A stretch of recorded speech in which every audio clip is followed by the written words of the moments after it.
Herzlich willkommen bei der 16. Sendung von Channel Welcome. Heute ist der 9. November und somit auch der Tag, an dem Trump die Präsidentschaftswahlen in den USA gewonnen hat. Was das nun für uns bedeutet, ist völlig unklar. Aber Trumps Grundsätze stehen im Konflikt mit unseren demokratischen Ansichten und der Intention von Channel Welcome, sich für Gleichberechtigung, Toleranz und friedlichen Dialog zwischen allen Nationen, unabhängig von Lebensstil und Herkunft eines jeden, einzusetzen. In diesen Tagen passt wohl auch der Satz God bless America. Wörleschwang ist ein kleines, eher unbekanntes Dorf mit ca. 700 Einwohnern im westlichen Landkreis von Augsburg. Doch in letzter Zeit taucht der Name immer öfters in den Medien auf. Und das im ganz positiven Sinn. Gibt man bei Google den Namen Wörleschwang ein, wird man an erster Stelle auf die Seite des Kulturstadels hingewiesen. Und dort wirken eine Handvoll scheinbar ganz unterschiedlicher Menschen mit viel Herzblut und Leidenschaft miteinander daran, ein Dorf zu beleben und attraktiver zu machen. Ganz gegen den landläufigen Trend. Oder doch nicht? Angefangen hatte das mit Rika und Anton Hirle, die aus dem nicht mehr bewirtschafteten Hof der Familie einen Kulturstadel errichteten. Mit einem Café, einem kleinen Hofladen und einer ehemaligen Scheune als Veranstaltungsstadel. Und der Ort ist inzwischen zu einer Begegnungsstätte geworden.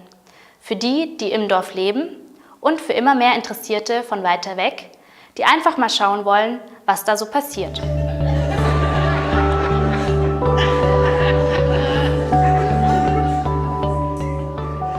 Recht herzlich willkommen. Geht's Ihnen allen gut? Ja. Es war ein bisschen mager, ja. Also Mädels, wir stehen 2 Stunden in der Garderobe, um so auszuschauen, wie wir jetzt ausschauen. Und dann kommt ein Ja. Das Wetter. Das üben wir jetzt aber nochmal. Hallo, guten Abend. Seid ihr alle gut drauf?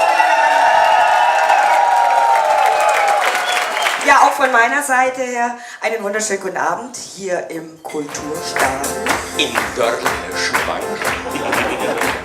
Ich liebe nun mal Blasmusik, das hat sich so ergeben. Und wenn man es gut richtig macht, dann kann man davon leben.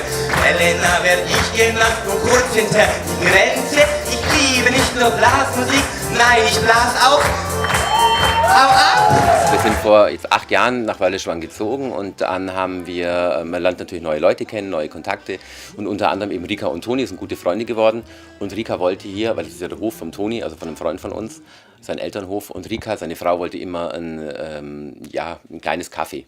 Und ich habe halt irgendwann gemeint, okay, wenn du ein kleines Café hast, wir haben da noch einen Stadel übrig, weißt du was, ich möchte ein Theater. Und so ist das entstanden. Also wir zwei haben einfach, sie wollten Kaffee, ich wollte ein Theater, dann haben wir die anderen noch überzeugt und naja, dann haben wir umgebaut und jetzt gibt es einen Kulturstadel. Ich kann dich beruhigen. Ich bin keine echte. Ich mache hier nur mit. Ja, nein, die biologisch echte ist sie, ja. Gott hat's ihr gegeben, ja.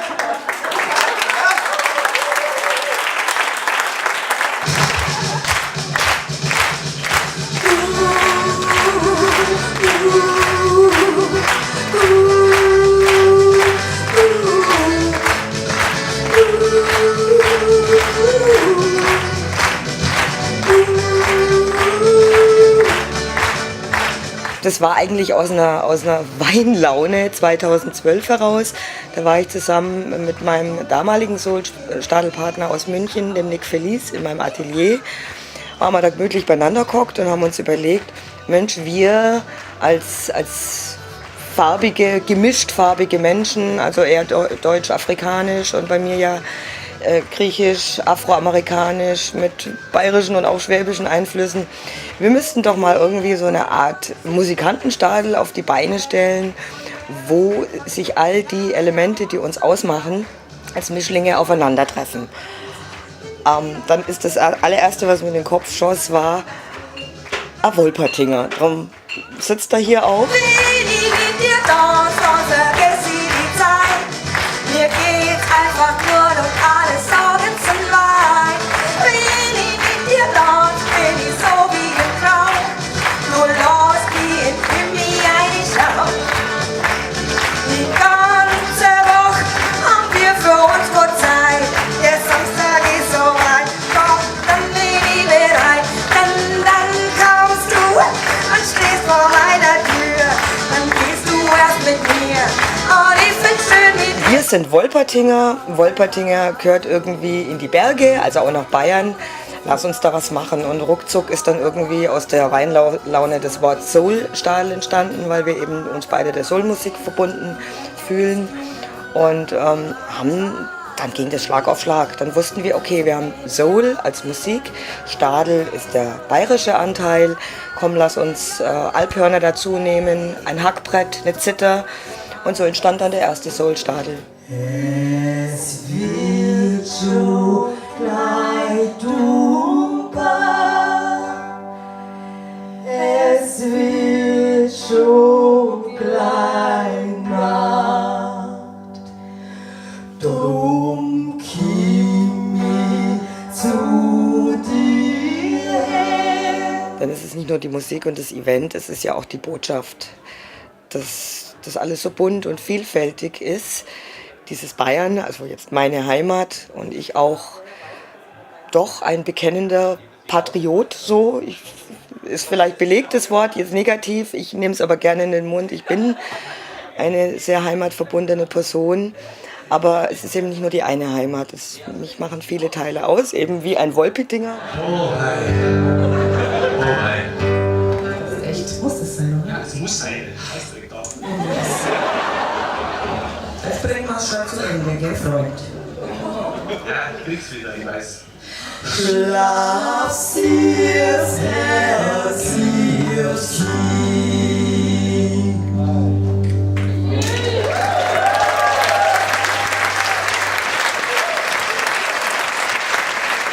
Meine Wurzeln sind brasilianisch, ich bin in Brasilien geboren, bin aber in Augsburg aufgewachsen und ich arbeite eigentlich entweder als Fremdsprachenkorrespondentin oder als Betreuerin in Wohngruppen für Jugendliche. Genau, und das Singen, das ist eigentlich so ein schöner Ausgleich, den ich nebenher einfach habe und das mache ich halt am Wochenende, fast jedes Wochenende eigentlich bin ich irgendwie mit Singen unterwegs.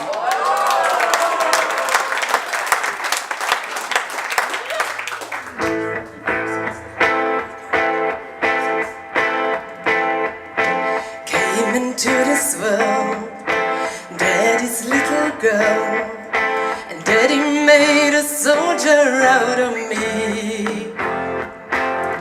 Daddy made me dance, and Daddy held my hand, and Daddy liked his whiskey with his tea.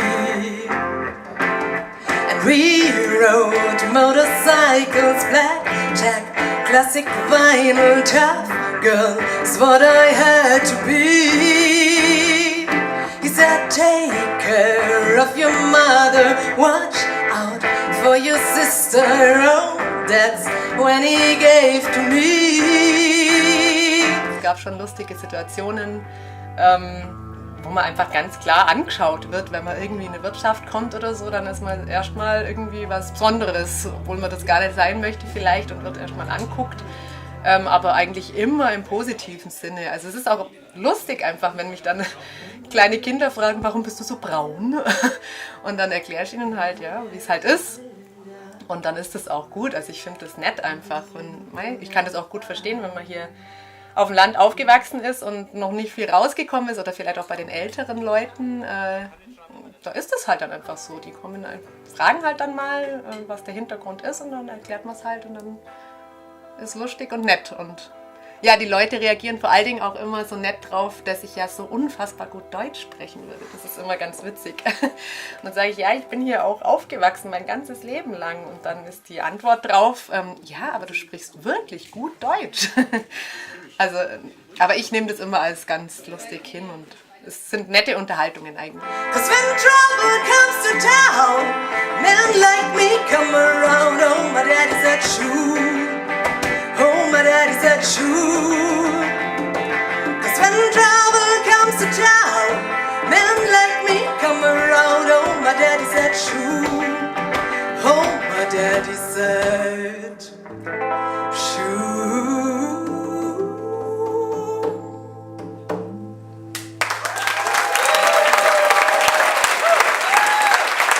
Hier in Deutschland gekommen als Soldat. Ich war Soldier in der Armee. So in 1972 hier gekommen. Ich bin ungefähr 49 Jahre, fast 50 Jahre da in Deutschland. Ich habe alles gemacht.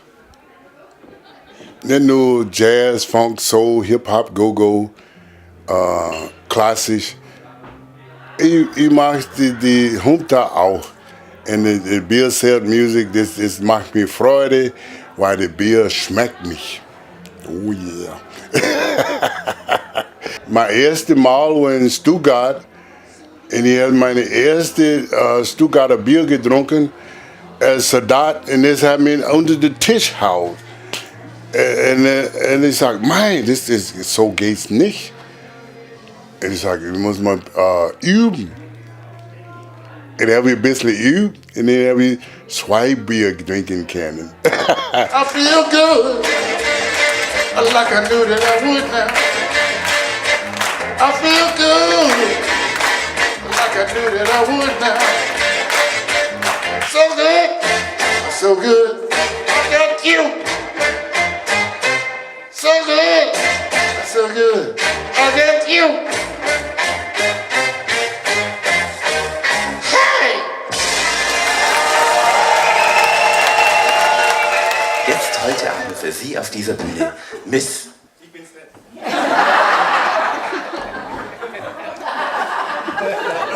Ich sag's euch, man kriegt kein gutes Personal mehr, ne? Aber darf ich vorstellen, das ist Peter.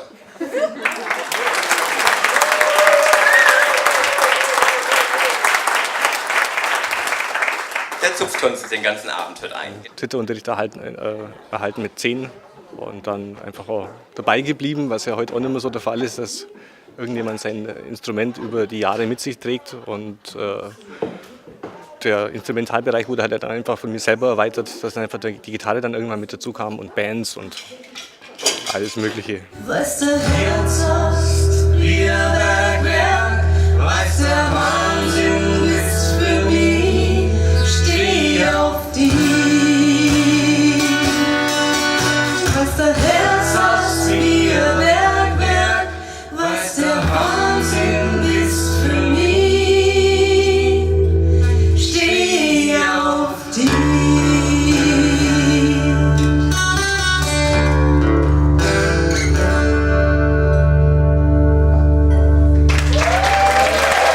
Ich habe eine Hardrock-Band und mir ist der Stil im Endeffekt egal, solange er gut ist. Solange die Musik gut ist, ist es zweitrangig, was dabei passiert. Und den Mädels dann wieder beim Umziehen helfen, ist ein wunderbarer Job. Guten Abend, wer bist du denn? Ich bin der Peter. Peter. Du bist ja süß. Ja, das finde ich ja süß. Seht ihr das? Ist so nett aus, ein bisschen warm hier drin, gell? Aber süß. Ich mag ja sowas, gell? Verreist du bald? Nicht? Also ich habe nur gedacht, dass du die Haare vorausgeschickt hast. Aber das ist so. Ah, ja, der Feind. Es soll eine Kleinkunstbühne sein und Kleinkunst ist für mich sehr vielfältig. Also das hat jetzt, wir wollen auch nichts irgendwie ausschließen, sag ich mal. Es spielt auch mittlerweile hier alles Mögliche. Also vom Kabarett bis hin zu klassischen Konzerten, bis hin eben zu Travestie. Es gibt also eigentlich und auch volkstümliche Konzerte haben wir ja schon mit Blaskapelle. Also wir wirklich einfach, wir wollen so ein Kunterbunt-Programm eigentlich wirklich machen. Hier ist meine Kollegin Mombi. Don't know much about history. Don't know much biology. Don't know much about the science book. Don't know much about the French I took now. Ich weiß, wenn ich im Allgäu oder in Niederbayern in den Weiler gehe und würde da in eine Beutz gehen, dass die Menschen natürlich gucken, weil ich ein Exot bin, aber sie gucken zu Recht und sind neugierig, weil ich eben halt mal jetzt von der phänotypischen Erscheinung ein Exot bin. Wenn mir was Exotisches über den Weg läuft, schaue ich genauso. Ich finde sogar eher, dass auf einem Land eine andere Neugierde vorherrscht als jetzt in der Stadt. Weil auf dem Land wird die ganz schnell gefragt, wo bist denn du her? Das passiert mir jetzt in der Stadt nicht. Wenn du als schwules Paar aufs Land ziehst, dann denkst du dir am Anfang, okay, wir schauen jetzt mal, was passiert. Also jagen sie dich mit der Mistgabel raus oder funktioniert's? Und ich muss sagen, wir sind unwahrscheinlich gut aufgenommen worden. Klar haben die Leute am Anfang geguckt, das war natürlich dann aus, es hieß, das sind die 2 Männer, ne? Also irgendwie. Wir sind aber auch offen auf die Leute zu. Und das war eigentlich, glaube ich, auch was das Eis schnell gebrochen hat irgendwie. Und wir hatten sehr schnell Kontakt mit dem Dorf, waren auch voll mit dabei, eigentlich relativ schnell im Geschehen. Und deswegen war das auch mit der Travestie, weil das ist ja ein Teil von mir, den ich eigentlich mein Leben schon immer begleitet hat. Und dann haben wir gedacht, na, dann dürfen Sie den Teil auch kennenlernen. Der Björn und ich und aber auch alle Teilnehmer dieses Soul-Stadels Volume 3, wir sind so offen und natürlich mit Andersartigkeit, jetzt Travestiekunst betreffend oder unser James, der Südstaaten-Bluesmann oder jetzt hier unsere Lady Caramel mit brasilianischem Background. Das ist alles so selbstverständlich gewesen, dieses Zusammenkommen, und es war ein Fluss und ich glaube, das Publikum spürt das.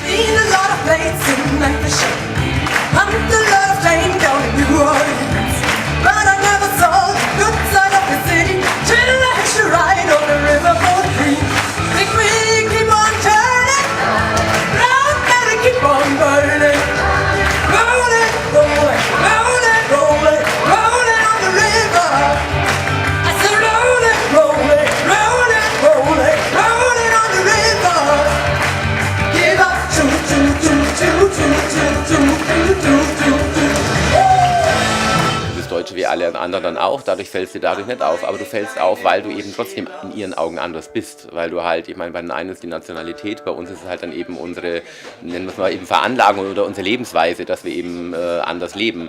Dadurch wirst du genauso am Anfang erstmal begutachtet, aber das Gefühl ist schnell, eben, sag ja, das ist schnell vorbei gewesen, also da muss ich auch sagen, sind sie hier sehr, sehr tolerant. Also weil wir haben auch andere Erlebnisse gehabt. Also wie gesagt, wir haben ja vorher, wo wir aus München raus sind, in alle Richtungen geguckt. Irgendwie, wir haben uns andere Häuser angeguckt und wir haben auch Situationen erlebt, wo Leute begeistert waren von uns, als wir aufgetaucht sind und als wir sie aufgeklärt haben, dass wir nicht nur jetzt zwei gute Freunde sind, sondern dass wir ein Paar sind und da mit uns klar gemacht wurde, nein, danke, dann tut uns leid, das können Sie nicht haben, dieses Haus. Also das gab es schon, also deswegen waren wir auch gespannt, wie es läuft. Aber wie gesagt, also hier hat man Glück.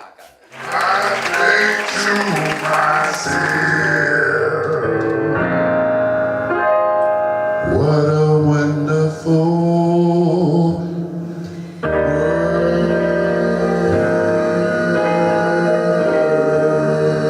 Die Hauptsache ist, man muss Spaß haben. Und ich hoffe, dass ich kann den Spaß für die Leute bringen. Und das macht mich jung.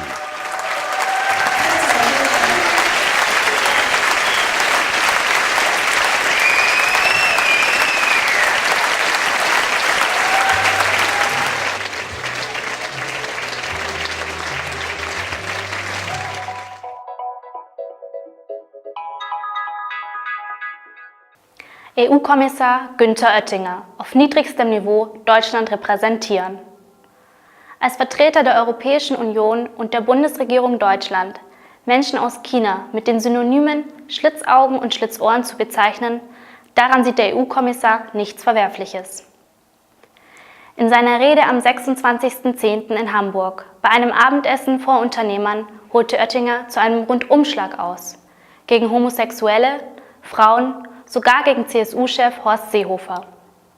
Über chinesische Unternehmer sagte er wörtlich weiter: Alle, Anzug, Einreiher dunkelblau, alle Haare von links nach rechts mit schwarzer Schuhcreme gekämmt. Weiter schwadronierte der ehemalige baden-württembergische Ministerpräsident von der Einführung einer Pflicht-Homo-Ehe und einige Unternehmer im Publikum quittierten seine Pointen mit Lachern. Die Antirassismusorganisation EGAM forderte von Bundeskanzlerin Angela Merkel Konsequenzen gegen Oettinger, der zum Jahreswechsel das wichtige Haushaltsressort in der Kommission übernehmen soll. Der Verleger Sebastian Marquardt nahm Teile von Oettingers Auftritt mit seinem Smartphone auf und veröffentlichte diese auf YouTube. Inzwischen hat sich Oettinger für seine Aussagen über Chinesen entschuldigt. Eltern hindern Sohn an Ausflug in Moschee. In Rendsburg, Schleswig-Holstein, weigerten sich Eltern, ihr Kind in ein islamisches Gotteshaus gehen zu lassen. Das Ordnungsamt verhängt ein Bußgeld. Die Eltern fürchteten um Leib und Leben ihres Sohnes. Sie hätten so viele Berichte über islamistisch motivierte Gewalt gehört, da wollten sie ihr Kind nicht zu Menschen schicken, die es als sogenannten Ungläubigen verachten. So ihr Anwalt Alexander Heumann. Heumann selber engagierte sich in der AfD und ist Mitglied des Vereins Bürgerbewegung Pax Europa, der vor einer Islamisierung der Gesellschaft warnt. Armes Kind. Die Münchner Mauer. Münchner Mauer soll vor Flüchtlingslärm schützen. Im Münchner Stadtteil Neuperlach entstand auf Druck einer Bürgerinitiative eine ca. 4 Meter hohe und 100 Meter lange Lärmschutzmauer vor einer geplanten Flüchtlingsunterkunft, in der nach aktuellem Stand einmal 160 unbegleitete minderjährige Flüchtlinge einziehen sollen. Die Häuser der Kläger liegen 25 Meter hinter der Grundstücksgrenze der Unterkunft, getrennt durch einen mit Bäumen und Büschen dicht bewachsenen Grünstreifen, einem Fuß- und Radweg sowie deren eigene Gärten. Ebenfalls musste die Mauer durch ein Lärmschutzgutachten 4 Meter Höhe aufweisen und aus einer Beschaffenheit sein, die Ballwurfspiele nicht zulässt. Für eine nahegelegene Unterkunft, die nur 50 Meter entfernt von der 8-spurigen Autobahn entstand, galten diese Vorschriften offenbar nicht. Die dortige Lärmschutzmauer weist nur eine Höhe von 3 Metern auf. Pegida-Gründer zur unerwünschten Person erklärt. Lutz Bachmann wurde auf Teneriffa zur unerwünschten Person erklärt. Der Dresdner Pegida-Gründer und Vorstand Lutz Bachmann, der unter anderem wegen vielfachen Einbruchs, Drogenbesitzes und Drogenhandels mehrfach verurteilt wurde, ist vor 2 Monaten mit seiner Frau nach Teneriffa gezogen. Jetzt hat ihn das spanische Parlament zur unerwünschten Person erklärt. Deutschlands Rüstungsexporte steigen erneut.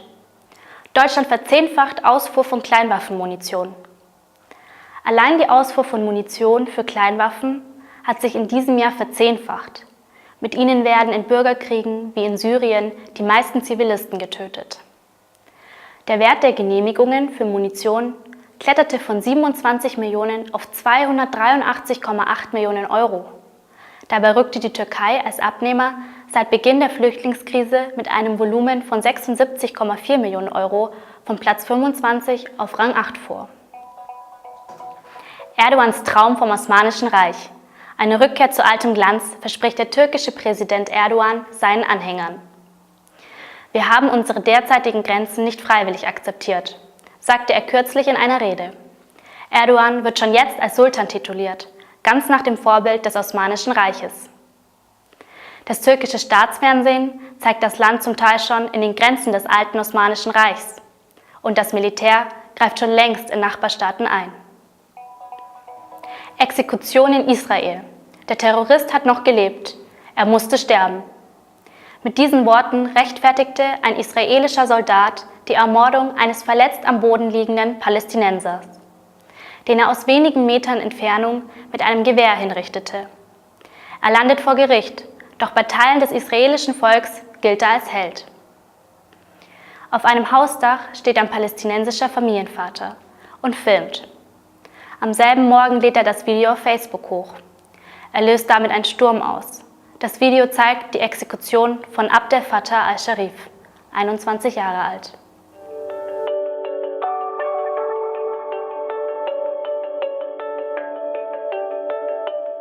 Dergin Tokmak tanzt seit seinem 12. Lebensjahr und das ziemlich spektakulär und erfolgreich.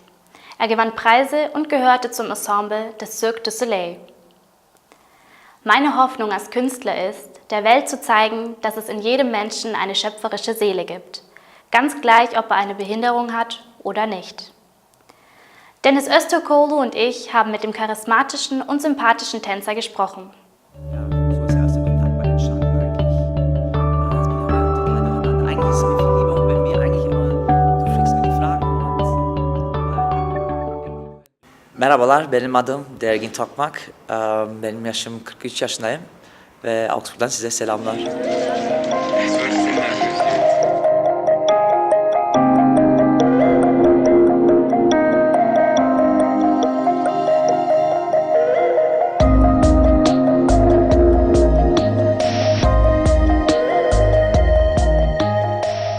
Hallo, ich bin der Dergin Tokmak, komme aus Augsburg und bin 43 Jahre alt.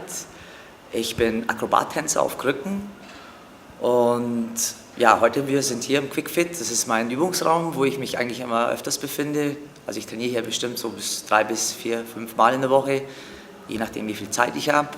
So ungefähr so 2 bis 3 Stunden Also hier in meinem Tanzraum so 1-2 Stunden und oben dann eigentlich meistens im Kraftraum noch eine Stunde. Und tja, also ihr fragt euch bestimmt, was ich habe, so warum ich auf den Krücken bin. Ich hatte halt als Kind, ich war 1 Jahr alt, hatte Kinderlähmung gehabt. Ich wurde damals nicht geimpft dagegen und habe halt Einschränkungen an meinen Beinen. Also ich habe hier an meinem linken Bein habe ich eine Schiene an, auch, das ist das schwächere Bein. Mein rechtes Bein, das ist so ein bisschen das stärkere Bein. Und ja, und bin halt auch angewiesen auf meine Krücken. Mein Künstlername heißt auch Styx. Das kommt von den Stöcken, also Styx mit X. Und ja, wie gesagt, ich habe halt Kinderlähmung gehabt und ich habe halt einen anderen Werdegang gehabt wie andere Kids. So, also wo andere Kids laufen gelernt haben auf den Beinen, habe ich das auf den Händen gelernt. So mit 2, 3 habe ich mich dann irgendwann mal voll spezialisiert auf meinen Händen und habe halt gemerkt gehabt, dass der Oberkörper eigentlich sehr fit ist und habe dann eigentlich das kompensiert, was eigentlich die Beine ja nicht so eigentlich habe ich dann eigentlich mehr im Oberkörper gehabt. Ich habe dann so mit 6, 7 dann war ich halt dann irgendwann mal, habe ich mit der Schule angefangen und habe dann auch gemerkt gehabt, dass da viele Angebote gibt für Körperbehinderte, weil es ja auch eine Körperbehindertenschule war, gab es viel im Sportbereich und habe da gemerkt dann auch sehr früh, dass da meine Stärken sind. Habe angefangen damit Basketball zu spielen im Rollstuhl, Bogenschießen, Tischtennis, so ein bisschen Badminton und habe da eigentlich gemerkt gehabt, dass Sport eigentlich voll meine Leidenschaft ist. Und ich war vom Typ her, sage ich mal, ein sehr aktiver Typ, also ich konnte nie richtig ruhig sitzen und versuchte halt meine Energie so irgendwie in Sport reinzustecken. Und als ich dann halt irgendwann gemerkt habe, 86, dass ich auch Breakdance zu uns nach Augsburg kam, da ja auch Musik auch sehr meine große Leidenschaft ist und habe ich halt gemerkt gehabt, dass mir das Tanzen auch gefällt. Also wenn ich Musik gehört habe, konnte ich eigentlich nie richtig ruhig sitzen bleiben. Und naja, Breakdance war ja eigentlich optimal dafür. Das war noch ganz unbeschrieben, da konnte irgendwie jeder so ein bisschen mitmachen. Das musste halt einfach cool ausschauen. Und ich habe dann auch mal ein paar Sachen ausprobiert, so wie auf den Händen sich zu drehen oder auf dem Rücken. Und habe dann halt auch schnell gemerkt gehabt, dass es echt unheimlich viel Spaß macht. Irgendwann habe ich dann einen Videofilm gesehen gehabt, das war so ein amerikanischer Film, Break-In hieß der. Da war auch eine Szene drin, wo halt einer auf Krücken getanzt hat und das war eigentlich so für mich ein Schlüsselmoment, wo ich das gesehen habe, wenn der das kann, dann müsste ich das auch können halt, ja. Habe dann auch langsam spielerisch angefangen, auf meinen Krücken so ein bisschen zu üben, so auf den Krücken einfach, ja, man muss sich so vorstellen, einfach mal hoch, Beine ab und dann einfach mal hin und her gelaufen und so und habe dann gemerkt gehabt, dass es eigentlich sehr einfach geht, weil ich habe ja die Krücken ja immer in der Hand und man kann die ja eigentlich dann immer benutzen und habe dann eigentlich, egal wo ich halt dann Freizeit hatte, wenn ich auf den Bus gewartet habe oder wenn ich irgendwo einfach nichts zu tun hatte, habe ich dann einfach immer wieder auf den Krücken geübt, bis halt mal, sag ich mal, so ein paar Tricks entstanden sind. Und wenn das so, sag ich mal, gute Tricks waren, die mir gefallen haben, war ich dann am Wochenende meistens im Jugendhaus und habe dann da meine Sachen dann immer vorgeführt. Und irgendwann meinten halt ja die Jungs, hey, du machst es doch so cool und sowas, warum machst du nichts, irgendwie was Professionelles draus und sowas?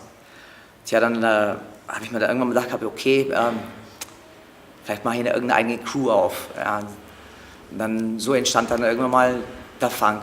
Wir haben dann auch lange halt zusammen, also zu 5 haben wir dann getanzt. Der Funk, also wir waren halt 5 Jungs, hieß auch dann, also der Funk, der Name kam ja vom Funky United Nation Crew, hieß dann praktisch Funky Multikulturelle Gruppe übersetzt, weil wir halt 5 Jungs aus 5 verschiedenen Nationen waren.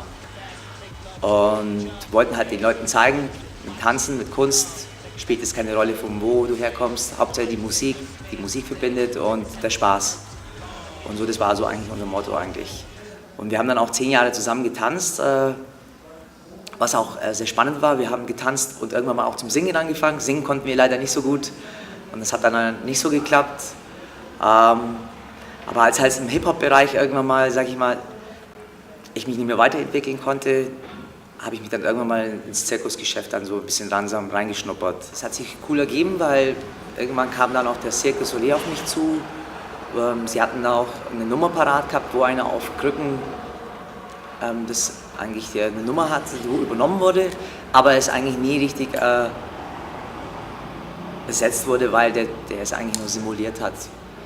Die haben mich halt angerufen und haben gemeint gehabt, ja, ob ich nur ein Promotape hätte, da habe ich noch keins gehabt, musste erst mal eins zusammenstellen und zu der Zeit war ja Internet noch nicht so ganz reif, also man musste alles selber irgendwie zusammenschneiden und habe das denen mal abgeschickt und die waren eigentlich dann sehr begeistert von dem, was ich dann so denen zugeschickt habe.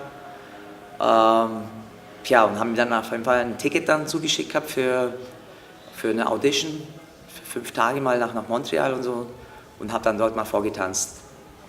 Das hat denen eigentlich sehr gut gefallen, was ich da gemacht habe und bei denen war halt nur die Frage, ja, sitzt im Rollstuhl, bist auf dem Krücken und so. Wir haben noch nie mit einem Künstler zusammengearbeitet, der halt, sag ich mal, ein Handicap hatte. Also mussten sie das erstmal so ein bisschen abklären, ob das gehen würde, weil eigentlich beim Cirque du Soleil, sag ich mal, musst du im Jahr 400 Shows machen. Kann der das und ist er überhaupt dafür fit genug? Also so die Fragen haben sie sich halt erstmal gestellt und wir haben uns dann darauf geeinigt gehabt, dass wir halt mal so einen kleinen Schnuppervertrag machen für 6 Monate und es einfach mal ausprobieren. Und ja, wir haben das dann auch gemacht und es war auch cool und so. Es hat dann die 6 Monate geklappt. Das war so eine Art Probezeit. Und da die Probezeit ich dann überstanden habe, haben die mich dann weiter übernommen und ich habe dann mit denen 6 Jahre getourt. Als ich jetzt mit Tanzen angefangen habe, hatte ich ja eigentlich ja ganz normale Krücken, also die mal aus dem Orthopädie-Geschäft bekommen. Und ich hatte ja dann irgendwann mal halt natürlich gemerkt gehabt, dass meine Krücken halt schnell kaputt gehen und abbrechen, durch das halt, dass meine Tricks halt immer halt, sag ich mal, heftiger geworden sind. Da habe ich mir dann beim Cirque du Soleil die Formel 1 Krücke machen lassen. Ich habe sie denen abgegeben und die haben mir dann dieses Teil dann rausgebracht. Also es schaut eigentlich von Weitem eigentlich sehr normal aus, aber das ist eigentlich die Formel 1 Krücke unter den Krücken. Die besteht hier, der obere Schaft ist eigentlich aus Carbon, ist dann eingearbeitet in den Titanrohren rein. Und ich laminiere die halt dann immer, je nachdem wie ich halt Lust habe, oder lasse sie lackieren in die Farbe, halt je nachdem welche Show ich bin. Im Augenblick ist das jetzt eigentlich so meine Lieblingsmuster, das ist so dieser Candy-Look, Zuckerstangen-Look, ja. Manche sehen es als Fenerbahce vielleicht, oder manche oder Galatasaray? Eher Galatasaray, ja genau. Oder man kann es auch als Baustelle sehen, wie auch immer. Die Show selber war inspiriert jetzt von der Metapher von der griechischen Mythologie Icarus. Und ich war halt einer von den fallenden Engeln, also die genaue Rolle hieß halt der hinkende Engel. Und ich war halt eigentlich die Inspiration zu Icarus, also wenn man seine Flügel oder seine Beine bricht und fällt, praktisch muss man halt auch wieder lernen, wieder aufzustehen. So, das war eigentlich so meine Aufgabe, meine Rolle in dieser Show.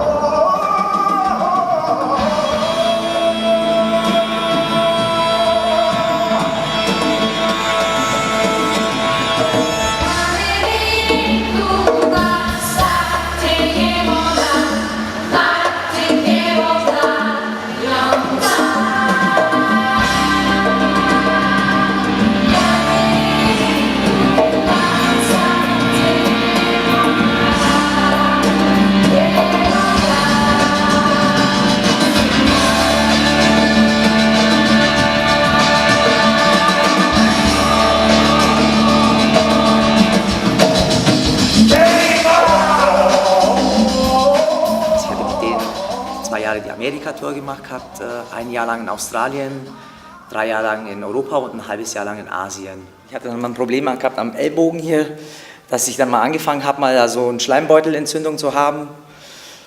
Und dann ging irgendwann mal die Sehne halt, dann hat sie dann fast gerissen, also ich war dann fast 18 Monate war ich dann draußen.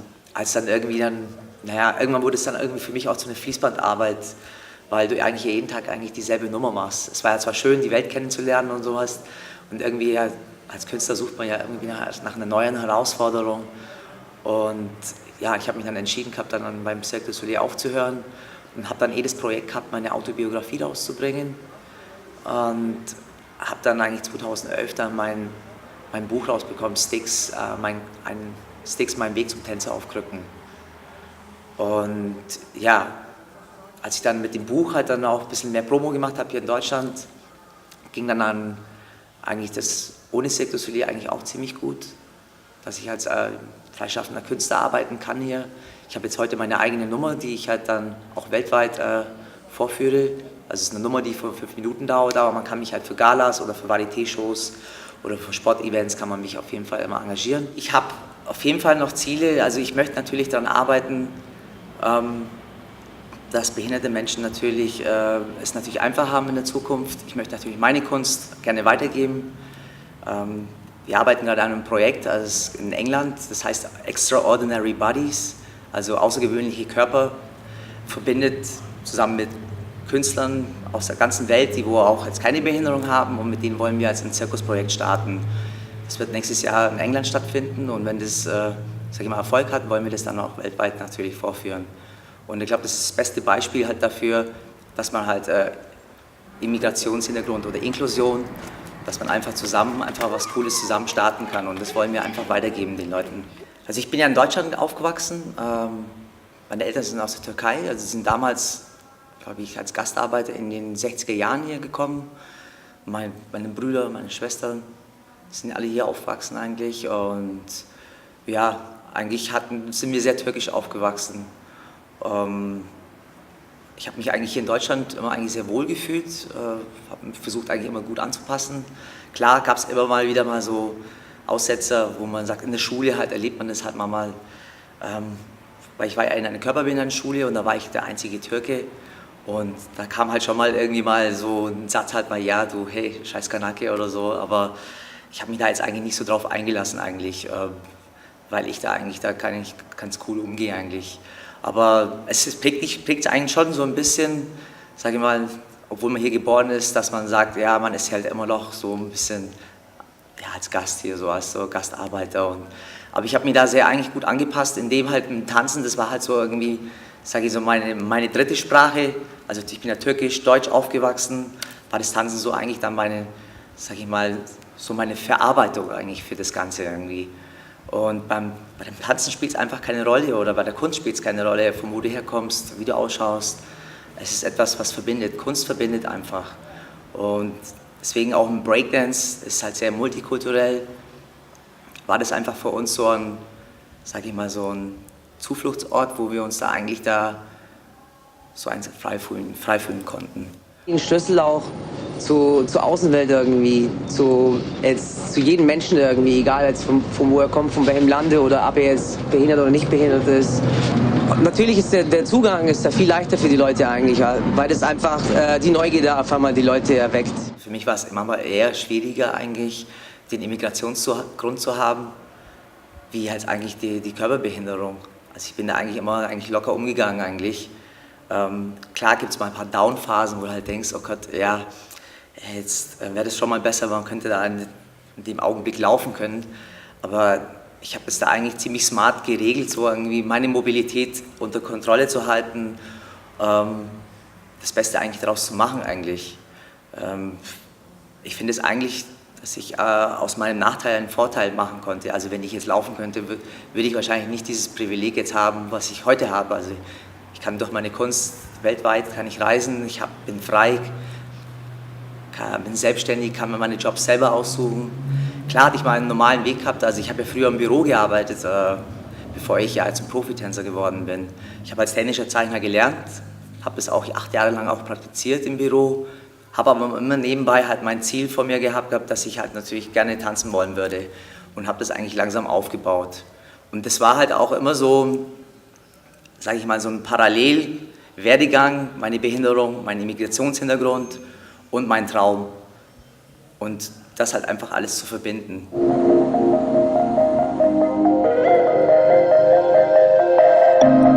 Wir haben ein kurzes Leben und genieße es so gut wie du es kannst. Und das ist das Einzige, was ich an allen Leuten sagen kann. So. Ich genieße mein Leben so gut wie es geht. That's our job. Just how we live. That's done now.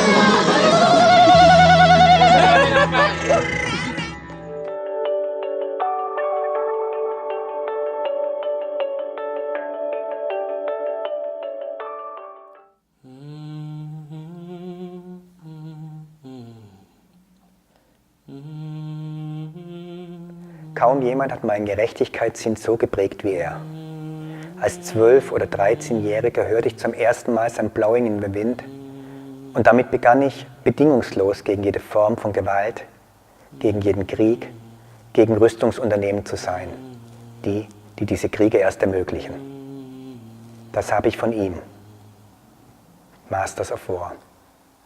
Ihr, die ihr euch hinter Schreibtischen versteckt, ihr spielt mit meiner Welt, als wäre sie euer kleines Spielzeug. Ihr spannt all die Abzüge für die anderen, um zu feuern.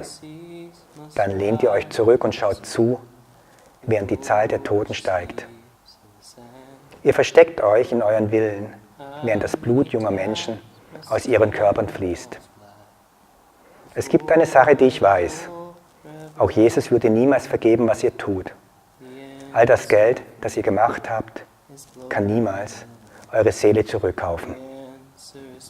Mit dem Song Hurricane für den Boxer Rubin Carter, der im Gefängnis saß, weil er ein Schwarzer war, wegen eines Mordes, den er nicht begangen hatte, wuchs in mir die Wut auf ein Land, in dem Schwarze immer noch weniger zählen als Weiße.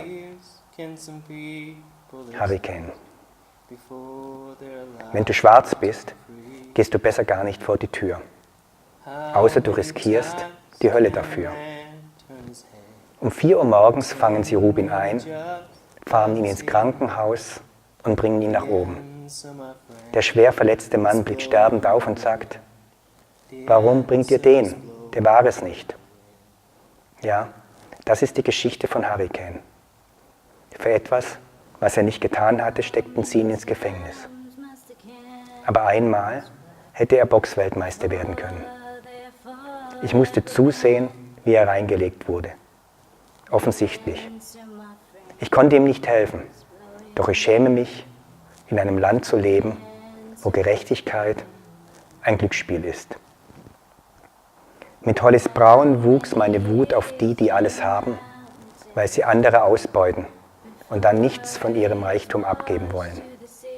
Diese Wut habe ich von ihm. Ich las seine Songtexte wieder und wieder, verstand sie manchmal nicht oder erst allmählich.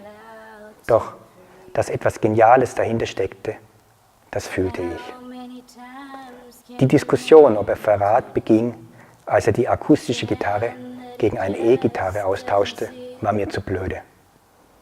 Dass Berater sein Geld zumindest zeitweise auch in Rüstungsaktien anlegten, fand ich scheiße. Musikalisch blieb ich ihm treu, bis heute. Auf dem Zeppelin-Feld bei Knocking on Heaven's Door mit Eric Clapton zusammen liefen mir und 1000 anderen die Tränen über das Gesicht. Und ich lauschte im Zirkus Krone wie hypnotisiert seiner Interpretation von The Times We Are Changing, bei der viele erst am Ende der Nummer kapierten, um welchen Song es sich handelt, und die Kritiker sich empörten. Der Literaturnobelpreis für ihn ist auch die Anerkennung einer Kunstform, die so lange von so vielen nur milde belächelt wurde, als naive Träumerei, mit Protestsongs und Worten, die nichts verändern würden.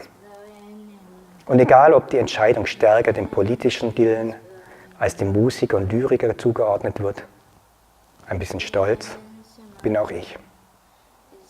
Thank you, Bob.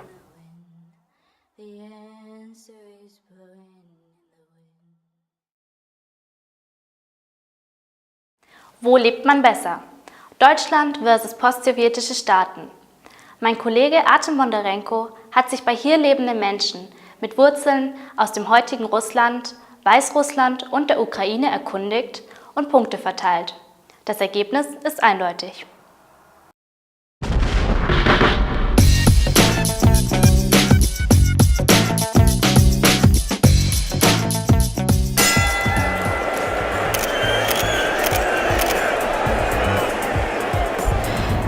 Ich finde das Kulturerbe super. Hier gibt es sehr viele Sehenswürdigkeiten, die wirklich komplett verteilt innerhalb Deutschlands sind, die man aber auch super mit dem Auto erreichen kann. Als ich Mutter bin, ich würde sagen, der Sicherheit, weil ich fühle mich hier sehr sicher und wohl und safe, ja. Und ich habe keine so Sorgen für die Zukunft und auch ich kann gerne so immer noch rausgehen und ich habe gar keine Angst, sage ich so, Ängste. Besonders mag ich die Leute. Die Leute, die lächeln immer, die sind immer nett, die können dir immer helfen, wenn du Hilfe brauchst. Die Leute finde ich besonders gut, ja.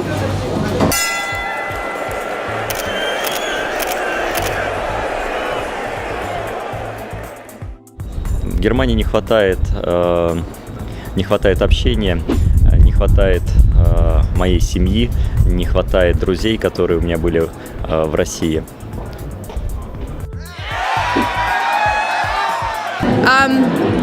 Naja, also ich habe die letzten Jahre in St. Petersburg gewohnt und da ist der Kulturleben sehr, sehr reich und sehr, sehr verschiedene, wirklich immer noch was Neues, jeden Tag wirklich. Und dieses Leben habe ich hier noch schon auch ein bisschen vermisst, aber ich glaube, das liegt ab dass ich hier nicht so viele kenne noch. Ja? Deshalb wahrscheinlich weiß ich noch nicht, was gibt es hier noch. Ja? Das, was ich meine. Das vermisse ich auch ein bisschen. So diese reiche Kulturprogramm, sage ich das so. Die Individualität der Menschen und der Staates. Ein bisschen Vielfältigkeit fehlt mir hier.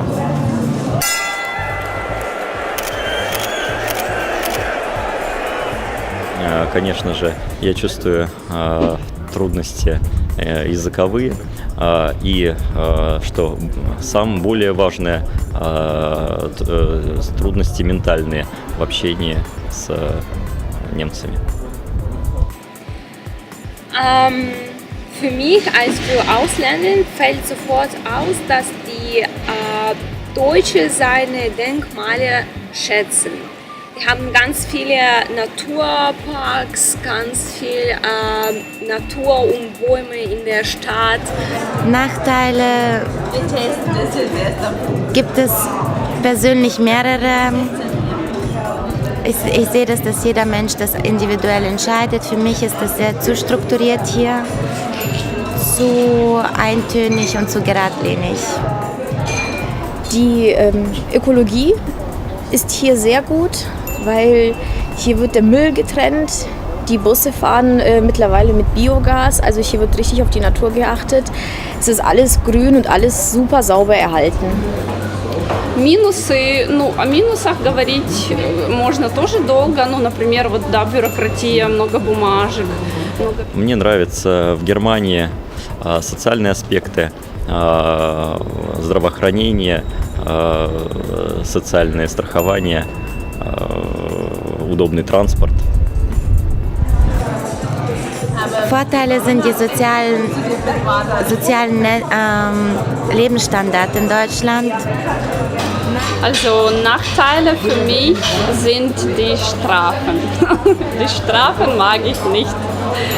Ich habe schon ein paar Strafen bekommen wegen Auto. Ja, ich fahre hier Auto und das mag ich nicht. Und mit Parken gibt es auch hier, ja, du kannst manchmal keinen Platz finden oder wenn du Platz findest, dann kannst du nicht da parken, weil da nur die Bewohner parken dürfen oder noch was oder noch was oder noch was. So zu viele Regeln, zu viele...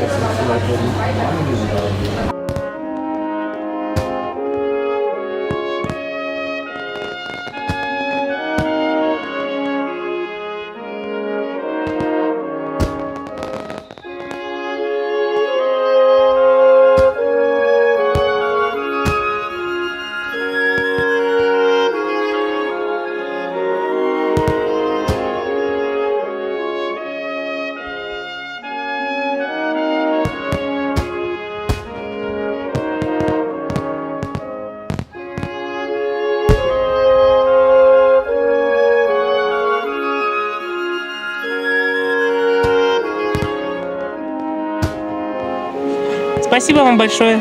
До свидания. До свидания.